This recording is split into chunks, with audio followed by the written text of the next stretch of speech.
So, welcome back everyone. A special video today. I'm interviewing a gentleman that I met some time ago, and his name is Jorg. Hello, Jorg.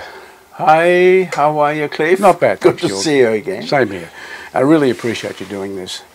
I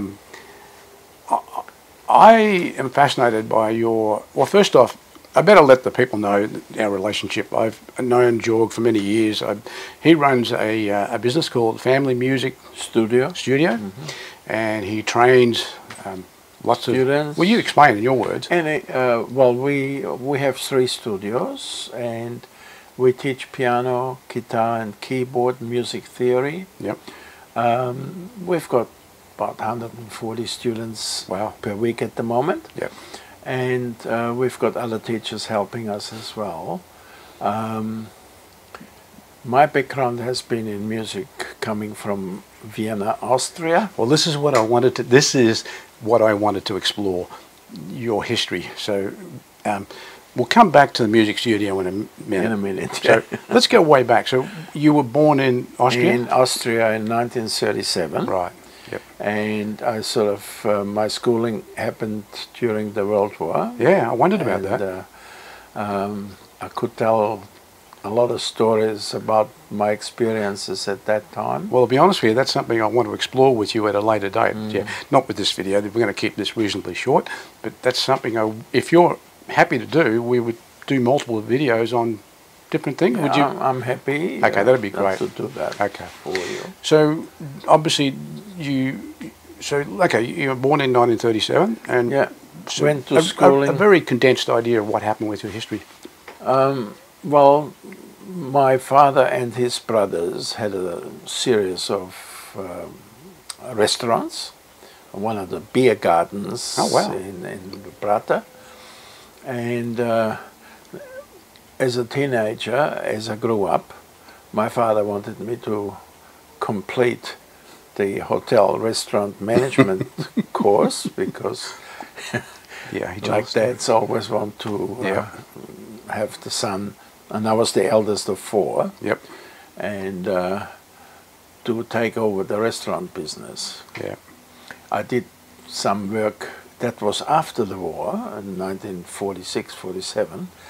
I was actually working as part of my practical education. I was working in Hotel de France, which was run by a French general, occupied. Oh, wow.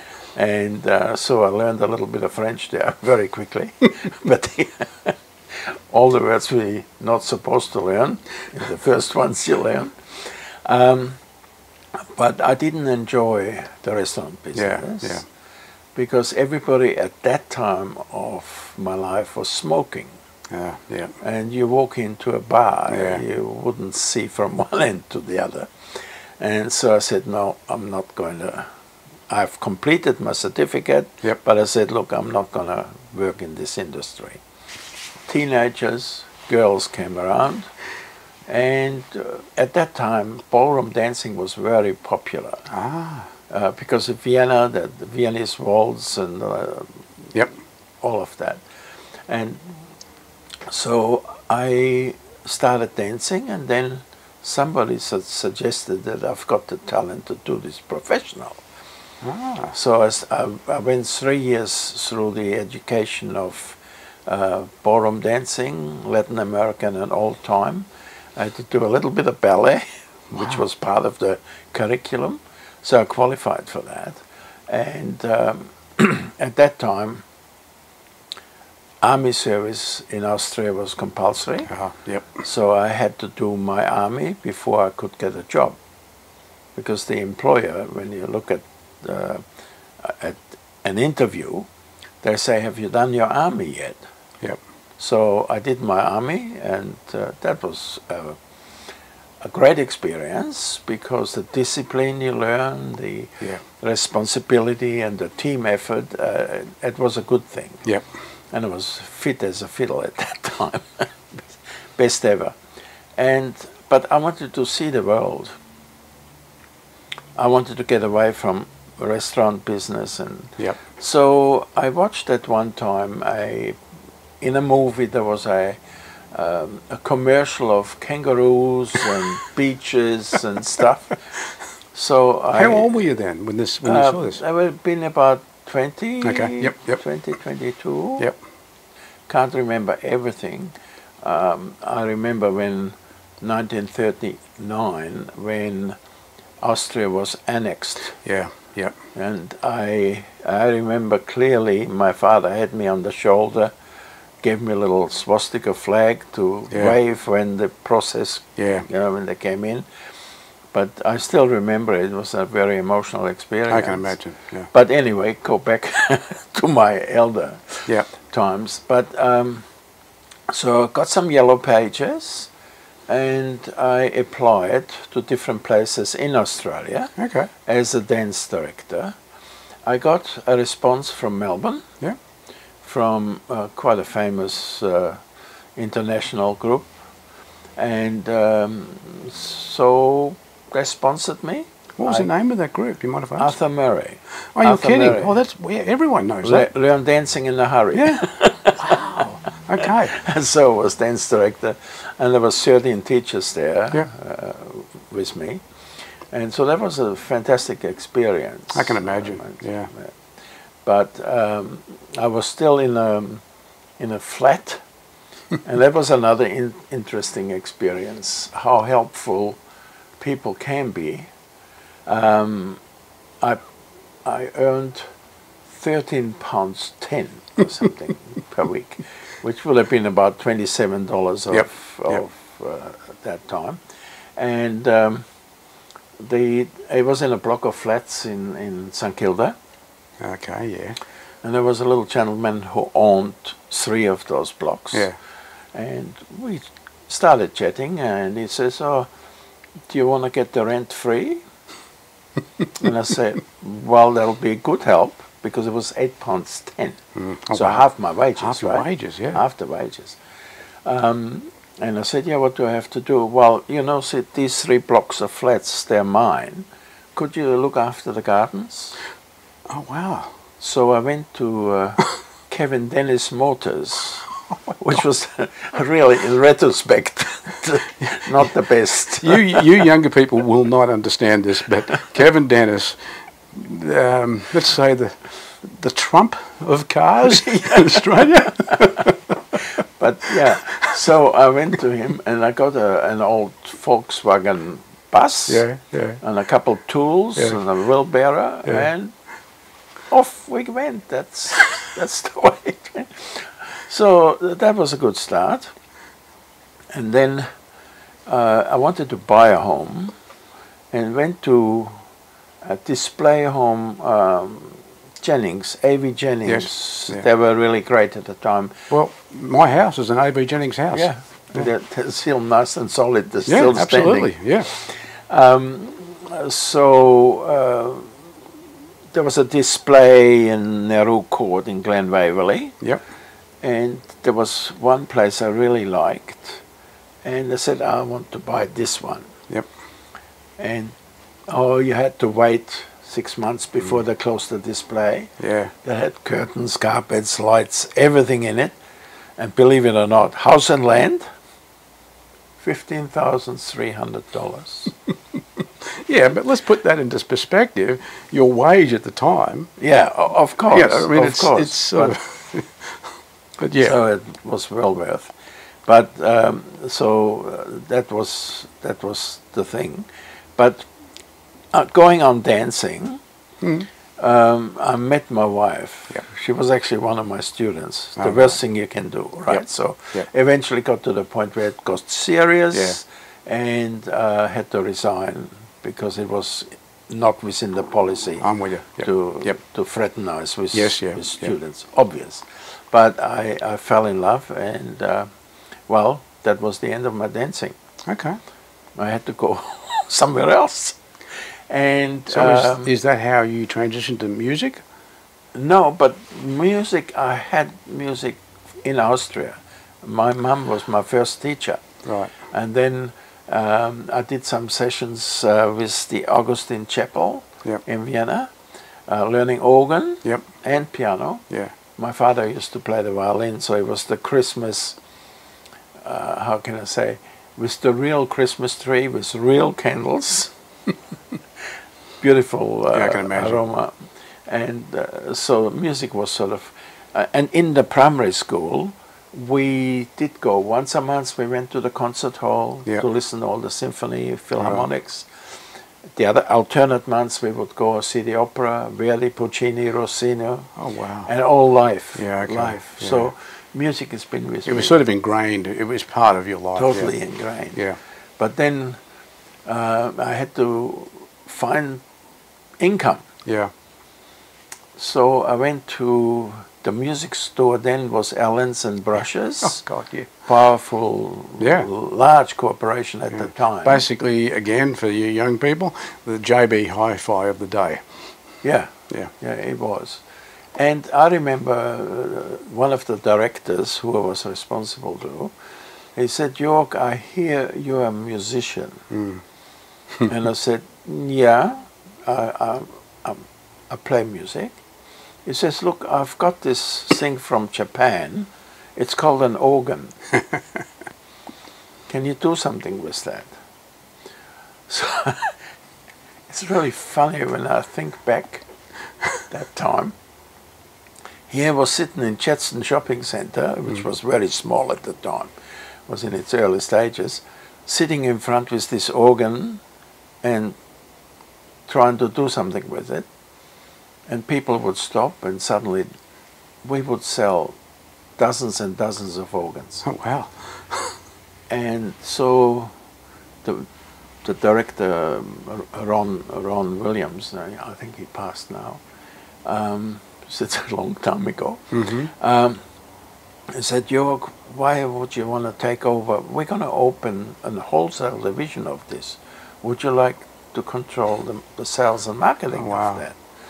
So obviously it was a promotion, and I was young, and I was marketing manager, became marketing manager for the Lowry organ and the Kauai organ. And I traveled to the music fairs in Frankfurt, Chicago, Atlanta. Wow. Twice a year, was never home. Wow. Well, then my wife was looking after children. First one was born in 71, 73, 76, so we've got 3 adult families now. I mean, now at my age, being, I could write a long book, a really long book, hundreds of pages of experience. Yep. 9 grandchildren. Wow. 4 great-grandchildren, all healthy. Yeah. So that's sort of where I am.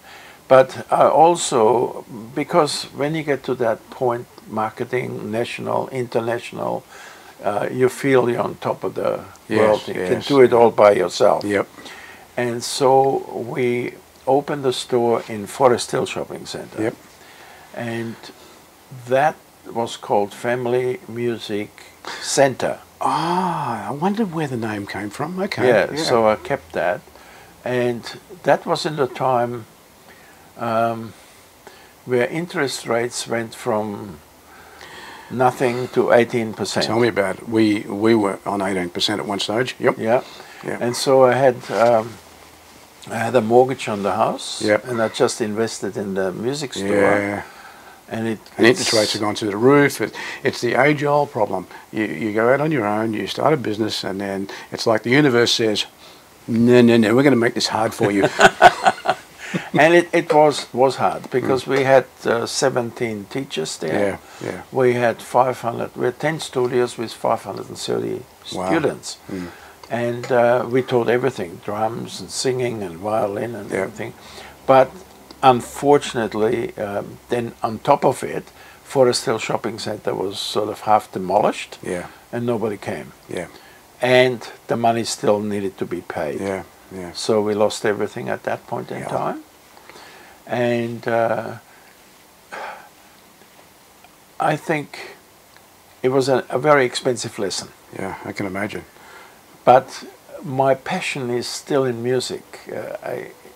I didn't want to let that go. And so now I'm just sitting here in my studio, home business, small home business. And then COVID came in as well, which didn't help us. If we cut the long story short, we was very, very lucky that I was able to adapt to the technology. Yep, yep. And we used Zoom at that time to teach, but not everybody liked it. So we probably lost half the students. Wow. Because they said, no, we wait till it comes back face to face. Yep. And then when it did come back,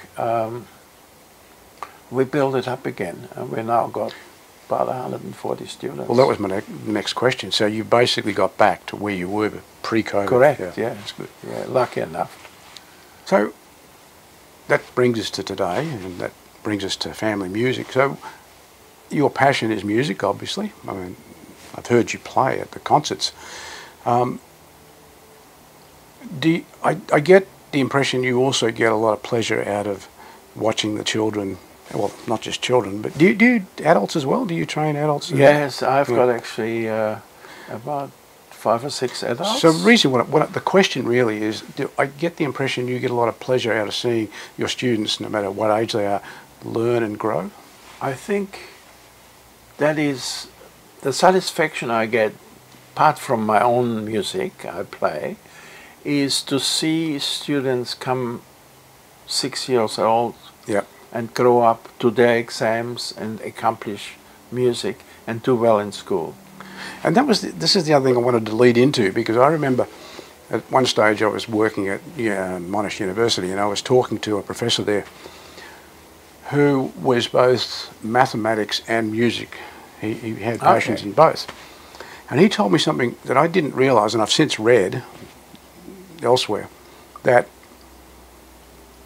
music, if you learn music, you have a greater capacity to learn mathematics or understand mathematics as a result of that. Yes, and science and languages. Yes, yeah.